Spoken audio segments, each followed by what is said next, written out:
ہماری جدوجہد بھی موجود ہے. آپ دیکھیں ہماری کوشش. تم جو کچھ کر رہے ہو اپنی مرضی کرتے ہو، اپنے اختیار کو استعمال کر کے کرتے ہو، لیکن اللہ اس کے اندر اس کی جو اپنی اسکیم ہے اس کے اندر اسی طرح فٹ کرتا ہے کہ گویا جو اس نے کیا ہے وہ اس کی مشیت کے تحت ہوا ہے، کہ گویا اس میں اللہ کی کوئی بہت بڑی خیر جو تھی وہ بھری ہوئی ہوگی، لیکن ارادہ تو آپ کر رہے ہیں، چاہے برا کر رہے ہیں یا اچھا. اللہ فٹ کرتا ہے جو اس کی بڑی اسکیم ہے، تدبیر. ظاہر بات ہے یوسف علیہ السلام کو ان کے بھائیوں نے اندھے کنویں میں جھونک دیا تھا. وہ سمجھتے تھے مر جائے گا یا کوئی اٹھا کر لے جائے گا کہیں، لیکن ہمارے سر سے مصیبت ٹل جائے گی. اللہ نے اسی کو ذریعہ بنا دیا، یوسف علیہ السلام کو مصر پہنچا دیا اور ایک بڑے اونچے محل میں پہنچا دیا. تو اللہ کی اپنی تدبیر ہے. کرنے والوں نے جو کچھ کیا تھا وہ اس کے خود ذمہ دار ہے، اور اللہ نے ساروں کو عمل کے لحاظ سے اپنے اپنے مقام کو پہنچا دیا. یہ کیفیت جو ہے یہ اللہ کی جو اپنے اسکیم میں فٹ کرتا ہے، تو لوگ کہتے ہیں یہ اللہ کی طرف سے ہے. قُلِ اللّٰهُمَّ مَالِكُ الْمُلْكِ. اللہ تعالیٰ فرماتے ہیں میرے بندے جو دلوں کے ایمان ہے نا ان کو میں تناور درخت کی طرح بنا دیتا ہوں، ان کو میں زمین کا وراثت بھی دیتا ہوں اور میں ان کو آخرت کا وراثت بھی دیتا ہوں. ادھر کی بھی تخت اور تاج اور کرسی دیتا ہوں، ان کو اولاد کو، ان کی اولاد کو بھی ان کے لیے فائدہ مند بنا دیتا ہوں، اور ان کی روزی میں برکت عطا کرتا ہوں. ان کو اوپر سے بھی خیر دیتا ہوں، نیچے سے بھی خیر دیتا ہوں. نیچے کون ہے؟ ملازم. دائیں ہاتھ سے بھی خیر دیتا ہوں اور بائیں ہاتھ سے بھی خیر دیتا ہوں. اوپر جو اسکیم ہے، تدبیر، وہ بھی میں ان کا صحیح کرتا ہوں. اگر دل میں ایمان ہے، اولاد ان کے لیے فائدہ مند ہے، یہ دنیا کی گھڑی بھی ان کے لیے فائدہ مند ہے.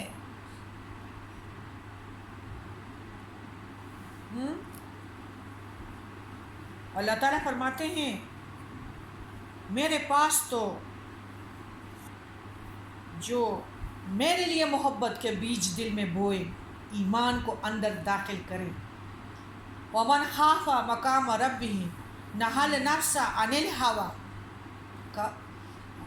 نفس پہ قابو پائے اور وہ نفس پہ سواری کرے، اس کے لیے تو میرے پاس روزی روزی ہے، خیر ہی خیر ہے.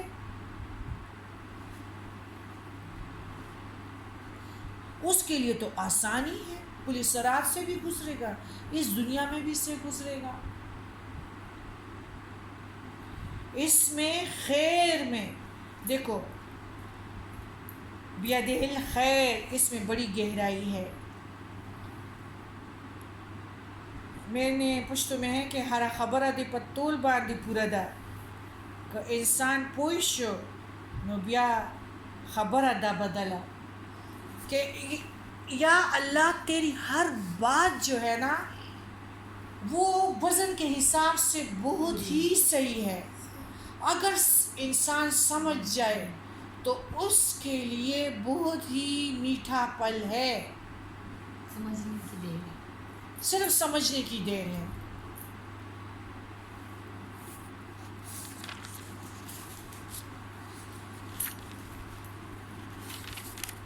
وہ جو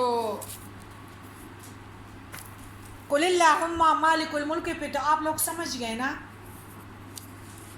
تو اس میں ہے کہ جو ہمارے موسیٰ علیہ السلام خضر علیہ السلام کے ساتھ جا رہے تھے تو چند مسکینوں کی کشتی تھی تو اس میں سوراخ کر دی، تو اس کی ماں بیوہ تھی، تو اس نے کہا یہ تو بڑا ظلم تم نے کیا ہے بچے کا.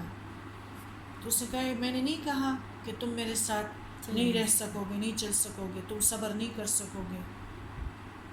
تو اس نے کہا چلو اس دفعہ مجھے معاف کر دے میری نافرمانی کو اور آگے چلتے ہیں.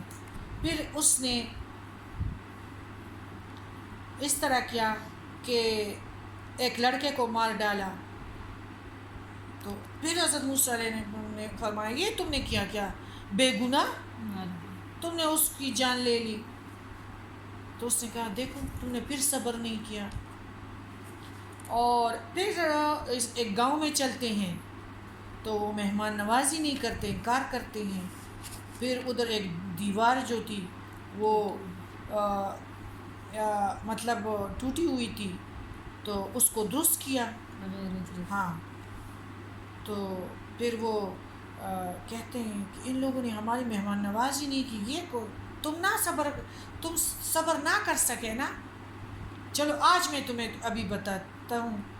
کشتی جو چند مسکینوں کی تھی وہ دریا میں کام کاج کر رہے تھے. ان کی ایک ماں تھی وہ بہت مطلب نیکوکار تھی، اور یہ اس میں جو کچھ توڑ پھوڑ کرنے کا جو ارادہ کر لیا تو یہ بادشاہ جابر ہے تو صحیح سالم کشتیوں کو لے جائے گا، اور یہ بیچارہ جو ہے کوئی ٹوٹا اس پہ لگا کے تو اس کو تو چھوڑے گئے سوراخ کی وجہ سے.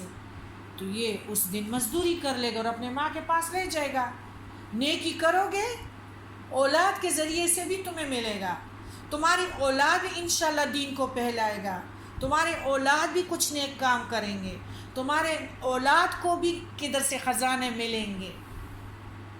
نیکی اگر کرو گے ادھر بھی مزے، تمہارے پیچھے والے بچوں کے لیے بھی مزے.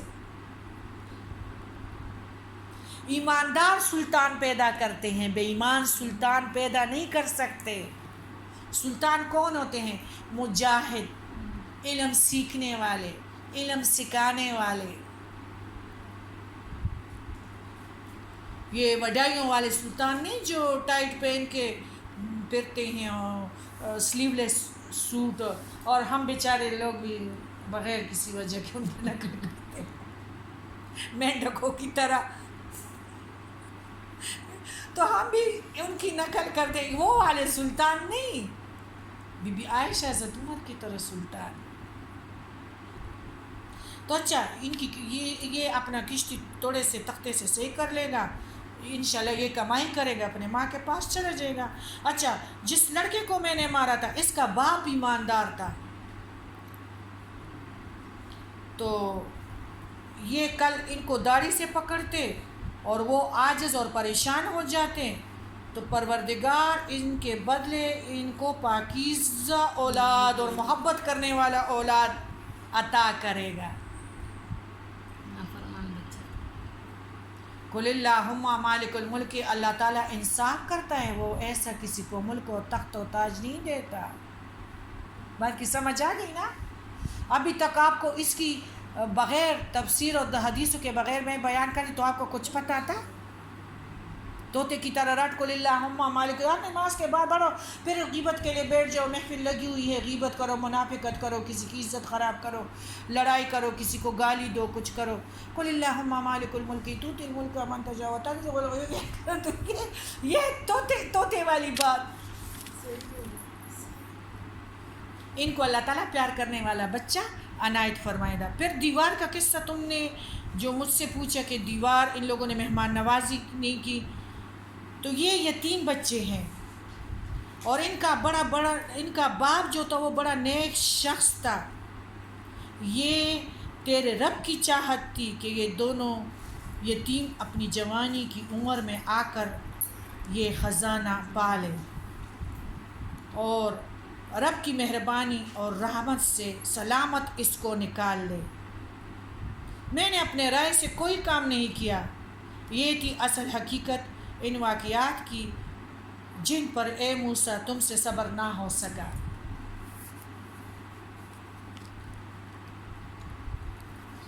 سبحانک اللہم وبحمدک اشہد ان لا الہ الا انت استغفرک واتوب الیک.